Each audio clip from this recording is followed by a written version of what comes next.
ಇತ್ತೀಚಿನ ಸಂಚಿಕೆಗಳನ್ನು ಜಾಹೀರಾತಿನ ಕಿರಿಕಿರಿ ಇಲ್ಲದೆ ನೋಡಿ.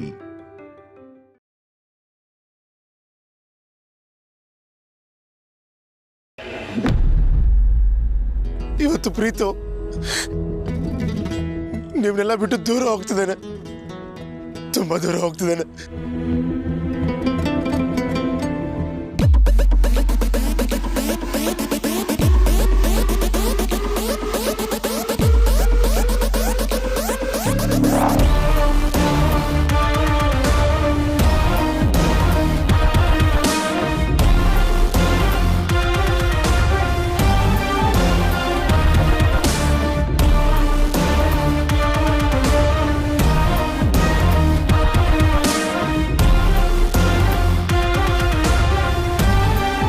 ಬಾಮ್ಮ, ಪ್ರೀತಿ ಜೊತೆ ಮಾತಾಡೋಣ.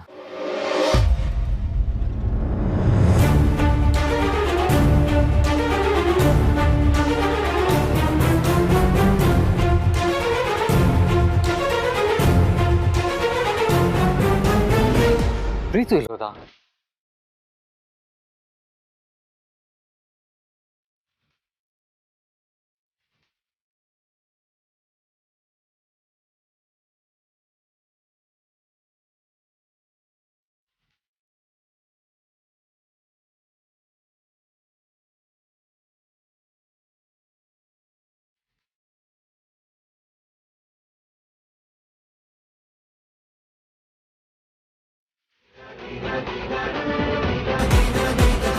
ಪ್ರೀತು ಪ್ರೀತು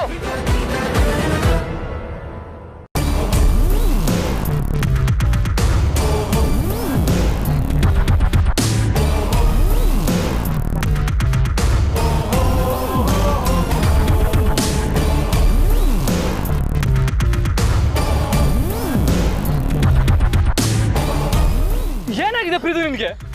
ಇಂಥ ನಿರ್ಧಾರ ಯಾಕೋ ಮಾಡ್ದೆ? ನಮ್ಮನ್ನೆಲ್ಲ ಬಿಟ್ಟು ಹೋಗಿ ಮನ್ಸಾದ್ರು ಹೇಗೆ ಬಂತು ನಿನಗೆ? ಯಾಕೆ ನಡ್ಕೊಂಡೆ ಬ್ರೋ? ನನಗೆ ಬದುಕೋ ಯಾವ ಅರ್ಹತೆನೂ ಇಲ್ಲ.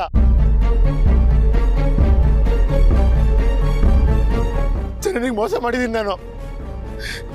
ಇವಳ ಜೊತೆ ಬದುಕೋ ಯೋಗ್ಯತೆನೂ ನನಗಿಲ್ಲ.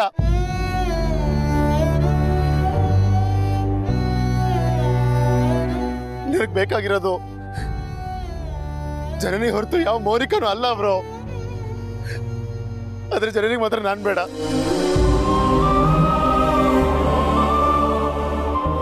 ಅವಳು ಹೇಳ್ದೆ ನಾನು ಹೆಂಗ್ ಬದುಕಿರ್ಲಿ ಬ್ರೋ?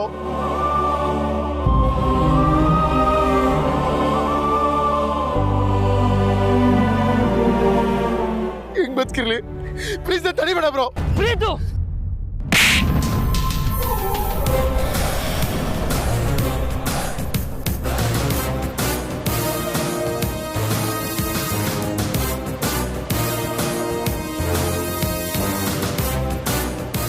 ಹೇ, ನೀನ್ ಸತ್ತೋಗ್ಬಿಟ್ರೆ ನಾವೆಲ್ಲರೂ ನೆಮ್ಮದಿಯಿಂದ ಇರ್ತೀವಿ ಅಂತ ಅನ್ಕೊಂಡಿದ್ಯಾ? ನಮ್ಮ ಬಗ್ಗೆ ನೀನು ಸ್ವಲ್ಪನೂ ಯೋಚನೆ ಮಾಡಿಲ್ವೇನೋ? ಹಾ, ನೀನು ತಪ್ಪು ಮಾಡಿದ್ಯಾ ನಿಜ, ಅದಕ್ಕೆ ಕ್ಷಮೆ ಕೇಳು. ಅದನ್ನ ಬಿಟ್ಟು ಹೇಳಿ ತರ ಸಾಯೋದಿಕ್ ಹೋಗಿದ್ಯಲ್ಲ. ಸತ್ತೋಗ್ಬಿಟ್ರೆ ಎಲ್ಲ ಸಮಸ್ಯೆಗೂ ಪರಿಹಾರ ಸಿಗುತ್ತಾ? ಹೇ ಫುಲ್, ಆ ತರ ಏನಾದ್ರೂ ಆಗಿದ್ರೆ ಇಡೀ ಪ್ರಪಂಚದಲ್ಲಿ ಒಬ್ಬ ಮನುಷ್ಯನೂ ಇರ್ತಾ ಇರಲಿಲ್ಲ.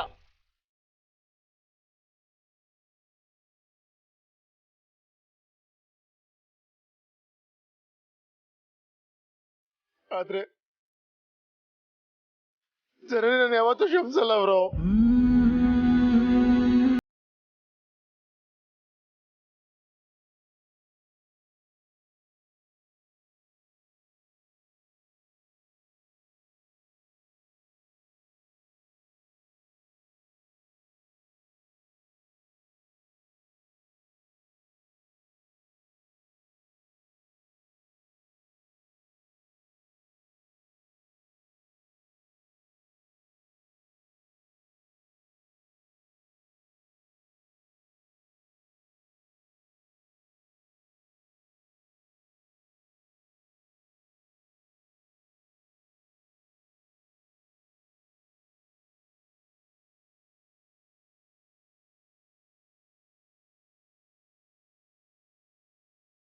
ಜನನಿ, ನಿನ್ನ ಬಿಟ್ಟು ಬದುಕೋ ಶಕ್ತಿ ನನಗಿಲ್ಲ. ಪ್ಲೀಸ್ ನನ್ ಬಿಟ್ಟೋಗ್ಬೇಡ.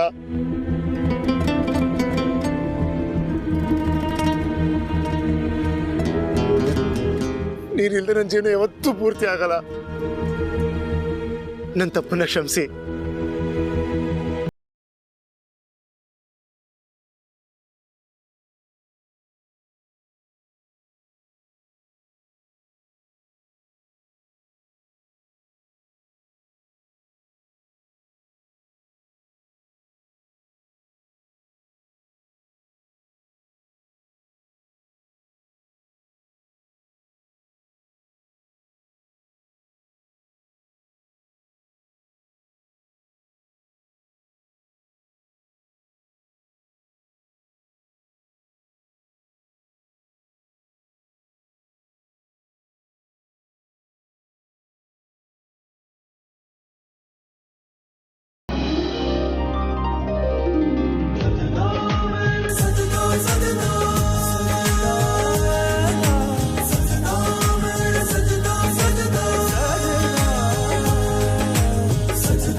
ಮೊನ್ನೆಯಿಂದನೂ ಇವನಿಗೆ ಫೋನ್ ಮಾಡ್ತಾನೆ ಇದ್ದೀನಿ, ಆದರೆ ರಿಸೀವೇ ಮಾಡ್ತಿಲ್ಲ.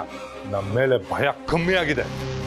ಸಿಗ್ಲಿ ಒಂದ್ಸಲ ನನ್ನ ಕೈಗೆ ಈ ರಾಣ ಏನು ಅಂತ ಅವ್ನು ತೋರಿಸ್ಬಿಡ್ತೀನಿ. ಅವ್ನು ಫೋನ್ ರಿಸೀವ್ ಮಾಡದೇ ಇರೋದೇನು ಹೊಸ್ತಲ್ವಲ್ಲ, but it's okay. End of the day ಅವ್ನು ಕಾಲ್ ಮಾಡಲೇಬೇಕು, ಫೋನ್ ರಿಸೀವ್ ಮಾಡಲೇಬೇಕು. ಆದರೆ ನನಗೆ ಭಯ ಆಗ್ತಿರೋದು ಮೋನಿಕಾ. ಅಲ್ಲಿ ನಡೆಯೋದನ್ನೆಲ್ಲ ಪ್ರತಿದಿನ ನಿಮಗೆ ರಿಪೋರ್ಟ್ ಮಾಡ್ತೀನಿ ಅಂತ ಅಷ್ಟು ಕಾನ್ಫಿಡೆಂಟ್ ಆಗಿ ಹೇಳ್ಬೋದು ಅವಳು.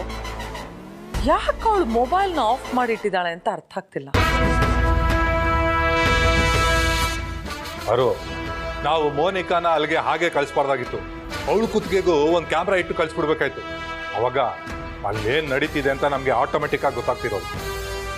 ಅಣ್ಣ, ಈಗ ಆಗೋಗಿದೆ, ಏನು ಮಾಡೋಕ್ಕಾಗಲ್ಲ. ಆ ಜನನಿ ನಂಬರ್ ನಿನ್ನ ಹತ್ರ ಇದೆ ತಾನೆ? ಅಯ್ಯೋ, ಅದು ಹಳೆ ಮೊಬೈಲಲ್ಲಿತ್ತು. ಸಿಮ್ ಸಮೇತ ಲಾರಿಯಲ್ಲಿ ಬಿಸಾಕ್ಬಿಟ್ಟು ಬಂದಲ್ಲ. ಡೋಂಟ್ ವರಿ, ಅವಳ ನಂಬರ್ನ ಹೇಗಾದ್ರು ಕಲೆಕ್ಟ್ ಮಾಡ್ತೀನಿ.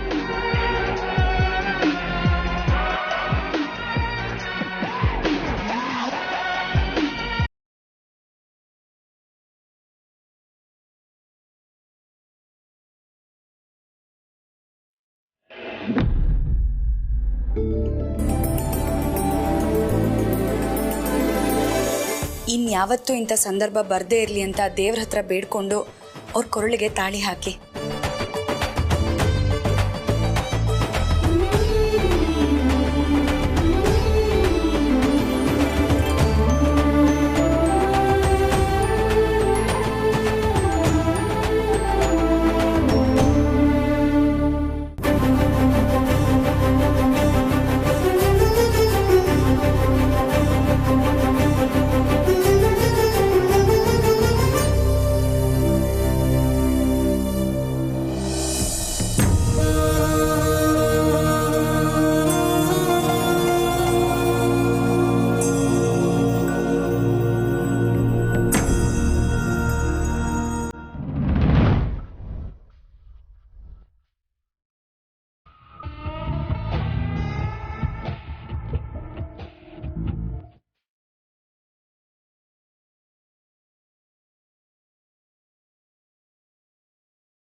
ಆದಿ,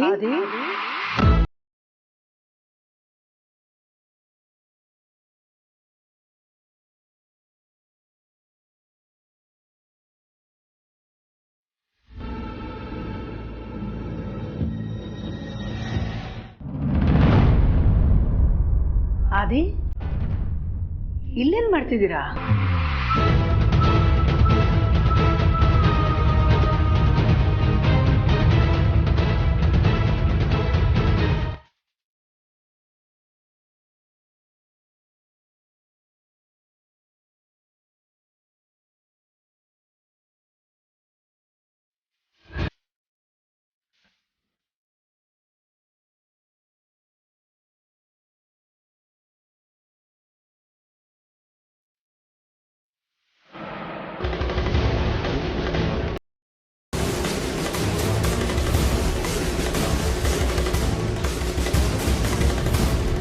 ಪ್ರೀತು, ಜನನಿ ಕೊರಳಲ್ಲಿ ಇರ್ಬೇಕಾದ ತಾಳಿ ನಿನ್ ಕೈಲಿ ಯಾಕಿದೆ?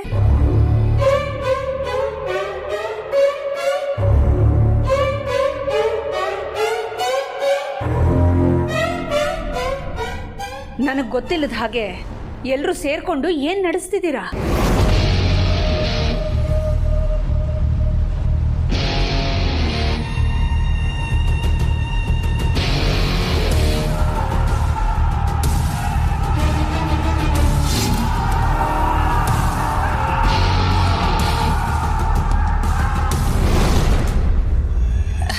ಅತ್ಯಮ್ಮ, ಆ ಥರ ಎಲ್ಲ ಏನೂ ಆಗಿಲ್ಲ.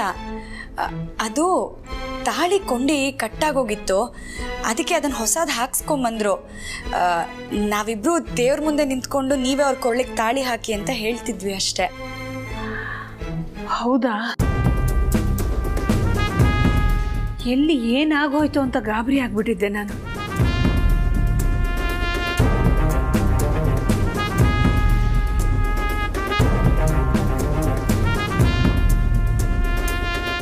ಪ್ರೀತು, ಜನನಿಗೆ ತಾಳಿ ಹಾಕಪ್ಪ.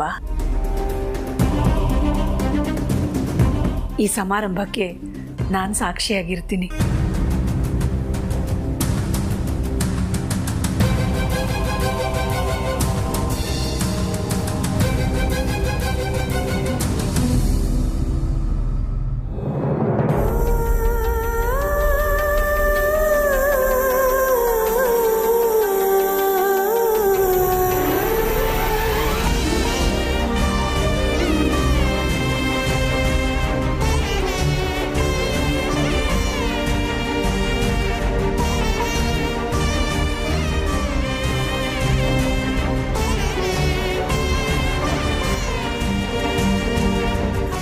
ಇಬ್ರು ದೇವರ ಆಶೀರ್ವಾದ ತಗೊಳ್ಳಿ.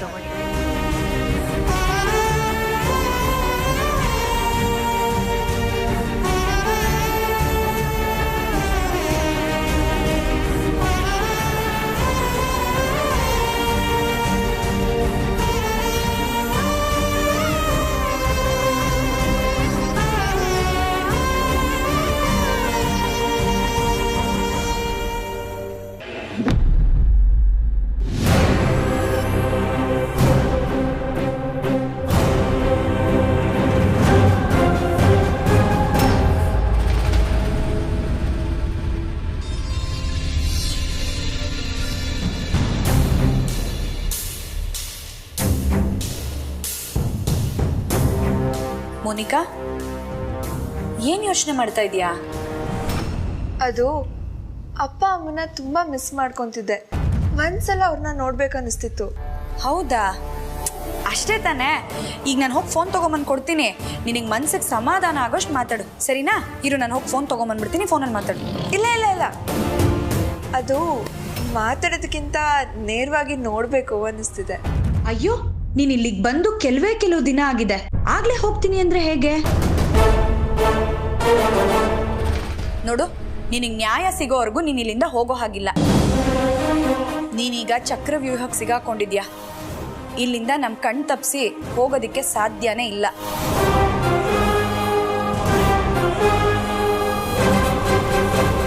ಯಾಕೆ ಗಾಬರಿ ಆಗ್ತಾ ಇದೆಯಾ? ಈಗೇನು, ನೀನು ನಿಮ್ಮ ಅಪ್ಪ ಅಮ್ಮನ ಹತ್ರ ಮಾತಾಡ್ಬೇಕಲ್ವಾ? ಬಾ ನನ್ನ ಜೊತೆ ಬಾ.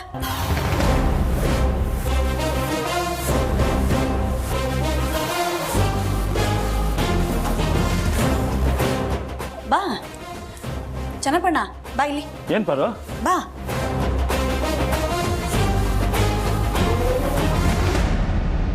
ಪಾಪ ಈ ಹುಡುಗಿಗೆ ಅವ್ರ ಅಪ್ಪ ನೆನಪಾದ್ರಂತೆ, ಅದಕ್ಕೆ ನೀನು ಅಪ್ಪನ ಸ್ಥಾನದಲ್ಲಿದ್ಯಾ, ನಿನ್ನ ಹತ್ರನೇ ಅವ್ರ ಅಪ್ಪ ಅನ್ಕೊಂಡು ಮಾತಾಡ್ಲಿ ಅಂತ ಆ ಹುಡುಗಿ ಇಲ್ಲಿ ಕರ್ಕೊಂಡು ಬಂದೆ.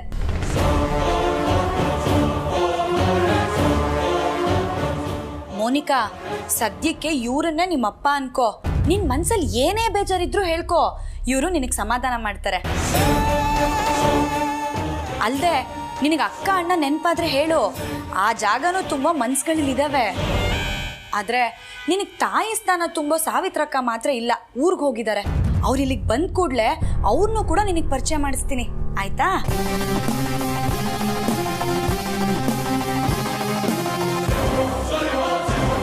ನಮ್ಮ ಅರ್ಸನ್ ಕೋಟೆ ಒಂದು ಜೇನ್ ಗೂಡಿದ್ದ ಹಾಗೆ. ಇಲ್ಲಿ ಪ್ರೀತಿಯಿಂದ ಬರೋರ್ಗೆ ಸಿಹಿ ಕೊಡೋಕ್ಕೂ ಗೊತ್ತು, ಹಾಗೆ ದ್ವೇಷದಿಂದ ಬರೋರ್ಗೆ ಜೇನ್ ಹುಳ ತರ ಕಚ್ಚೋಕ್ಕೂ ಗೊತ್ತು.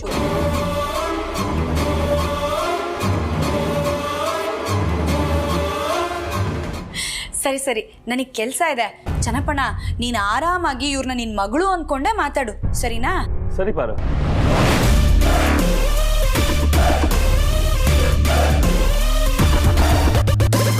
ನೋಡಮ್ಮ, ಮನ್ಸಲ್ಲಿ ಏನಿದ್ರು ಹೇಳ್ಕೊ, ಸಂಕೋಚ ಪಟ್ಕೋಬೇಡ.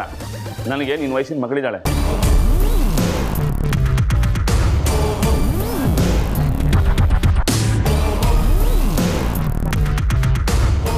ಯಾವ ಆ್ಯಂಗಲಿಂದ ನಮ್ಮ ಅಪ್ಪನ ಥರ ಕಾಣ್ತಿದ್ಯೋ ನೀನು. ನಿನ್ನ ಹತ್ರ ಮಾತಾಡೋದು ಒಂದೇ, ಕೋಣದ ಮುಂದೆ ಕಿಂದ್ರಿ ಬಾರಿಸೋದು ಒಂದೇ.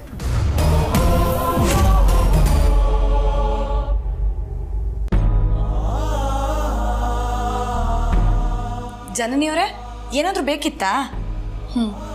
ಏನು ಬೇಕಿತ್ತು ಹೇಳಿ. ನಾನೇನು ಕೇಳಿದ್ರು ಕೊಡ್ತೀರಾ? ಖಂಡಿತ ಕೊಡ್ತೀನಿ. ನಿಮ್ಗೆ ಒಳ್ಳೆ ಮನ್ಸು ಬೇಕಾಗಿತ್ತು, ಕೊಡ್ತೀರಾ? ಏನು ಹೇಳ್ತಿದ್ದೀರಾ ಜನನಿಯವರೇ? ಎಲ್ರಿಗೂ ನಿಮ್ಮ ಥರ ಒಳ್ಳೆ ಮನಸ್ಸಿರಲ್ಲ ಪಾರ್ವತಿಯವರೇ. ಇದ್ರೂ ತಂಪಾಡಿಗೆ ತಾವಿರೋ ಎಷ್ಟೋ ಜನರ ಮಧ್ಯೆ ನೀವು ತುಂಬ ವಿಶೇಷವಾಗಿ ಕಾಣಿಸ್ತೀರ.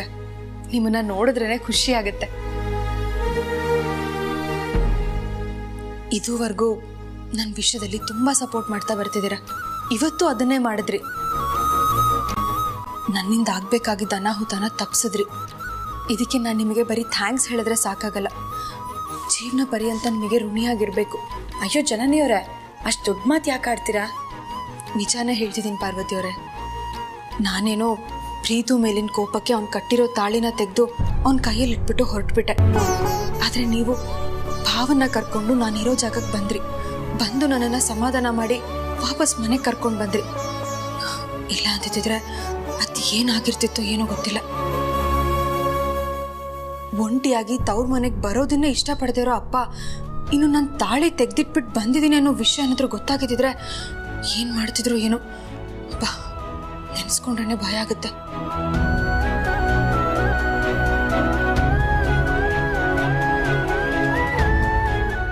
ಇನ್ನು ನನ್ನ ತಾಳಿ ತೆಗೆದ ವಿಷಯ ಅತ್ತೆಗೇನಾದ್ರೂ ಗೊತ್ತಾಗಿದ್ದಿದ್ರೆ ಪಾಪ ಅವ್ರು ಎಷ್ಟು ನೊಂದ್ಕೊಳ್ತಿದ್ರು ಏನೋ. ಮೊದಲೇ ಅವ್ರು ತುಂಬ ಸೂಕ್ಷ್ಮ. ಪ್ರೀತು ನನಗೆ ತಾಳಿ ಕಟ್ಟೋದನ್ನ ನೋಡಿ ಅತ್ತೆಗೆ ಅನುಮಾನ ಬಂದಿರತ್ತಾ? ಇಲ್ಲ ಅಲ್ವಾ?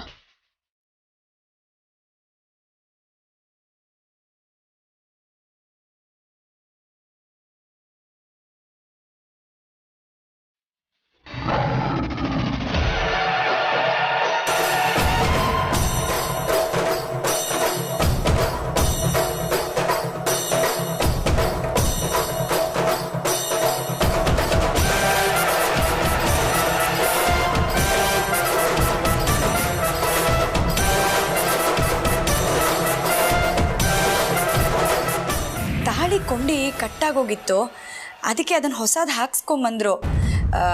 ನಾವಿಬ್ರು ದೇವ್ರ ಮುಂದೆ ನಿಂತ್ಕೊಂಡು ನೀವೇ ಅವ್ರ ಕೊಳ್ಳಿಗೆ ತಾಳಿ ಹಾಕಿ ಅಂತ ಹೇಳ್ತಿದ್ವಿ ಅಷ್ಟೇ.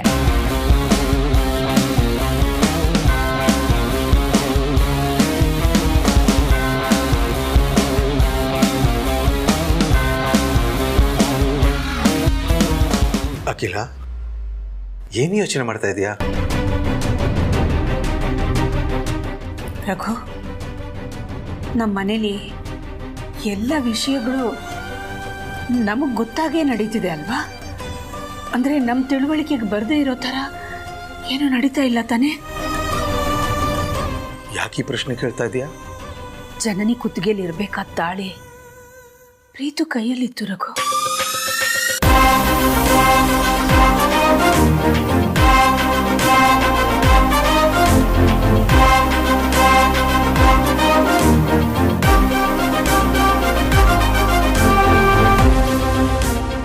ಕ್ಷಣಕ್ಕೆ ನನಗೆ ಈ 4 ಜನರ ಮಧ್ಯೆ ಇರೋ ಸಾಮರಸ್ಯ, ಪಾರ್ವತಿ ಜನನಿ ಮಧ್ಯೆ ಇರೋ ಅಷ್ಟೊಂದು ಅನುಬಂಧ, ಇದಕ್ಕೆಲ್ಲ ಖುಷಿನೇ ಆಗೋಯ್ತು.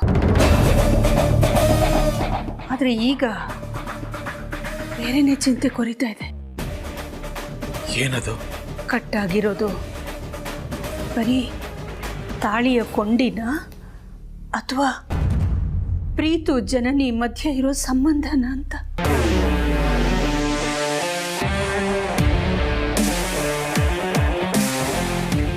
ಯಾಕೆ ಮಾತು ಹೇಳ್ತಾ ಇದ್ದೀನಿ ಅಂದರೆ, ಇತ್ತೀಚೆಗೆ ಜನನಿ ಜೊತೆಗೆ ಪ್ರೀತು ನಡವಳಿಕೆ ಸರಿ ಇಲ್ಲ. ಅವರಿಬ್ಬರ ಬಾಂಧವ್ಯದಲ್ಲಿ ಮೊದಲಿನ ಮಾಧುರ್ಯ ಇಲ್ಲ ಅನ್ನೋದು ಎಲ್ರಿಗೂ ನಿಚ್ಚಳವಾಗಿ ಕಾಣಿಸ್ತಾ ಇದೆ. ಇಂಥ ಸಂದರ್ಭದಲ್ಲಿ ಆದಿ, ಪಾರ್ವತಿ, ಪ್ರೀತು, ಜನನಿ 4 ಜನ ಹೊರಗಡೆ ಹೋಗ್ತಾರೆ. ಮನೆಗೆ ಬರ್ತಿದ್ದ ಹಾಗೆ ಪ್ರೀತು ಕೈಯಲ್ಲಿ ಜನನಿಗೆ ತಾಳಿ ಕಟ್ಟಿಸ್ತಾರೆ. ಇದನ್ನೆಲ್ಲ ನೆನೆಸ್ಕೋತಾ ಇದ್ರೆ ಆದಿ, ಪಾರ್ವತಿ ನಮ್ಮಿಂದ ಏನಾದರೂ ಮುಚ್ಚಿಡ್ತಿದ್ದಾರಾ ಅಂತ ಭಯ ಆಗ್ತಿದೆ. ಮಾತ್ರ ಅಲ್ಲ, ಜನನಿ ಪ್ರೀತು ಮಧ್ಯದಲ್ಲಿ ಏನಾದರೂ ಬಿರುಕುಂಟಾಗಿದೆಯಾ ಅಂತ ಆತಂಕ ಆಗ್ತಿದೆ ರಘು. ಪ್ರೀತು, ಪ್ರೀತು. ಮಾವ, ನಿಮ್ಮೆಲ್ಲ ಪ್ರಶ್ನೆಗೂ ಅನುಮಾನಕ್ಕೂ ನಾನು ಉತ್ತರ ಕೊಡ್ತೀನಿ. ಆದರೆ ನನಗೊಂದು ಸ್ವಲ್ಪ ಕಾಲಾವಕಾಶ ಕೊಡಿ. ಅಲ್ಲಮ್ಮ, ಅದು ಊಟಕ್ಕೆ ಬನ್ನಿ. ತಾಳಿ ಕೊಂಡಿ ಕಟ್ಟಾಗಿದ್ದು ಯಾವುದಾದ್ರೂ ಅಪಾಯದ ಮುನ್ಸೂಚನೆನ ರಘು?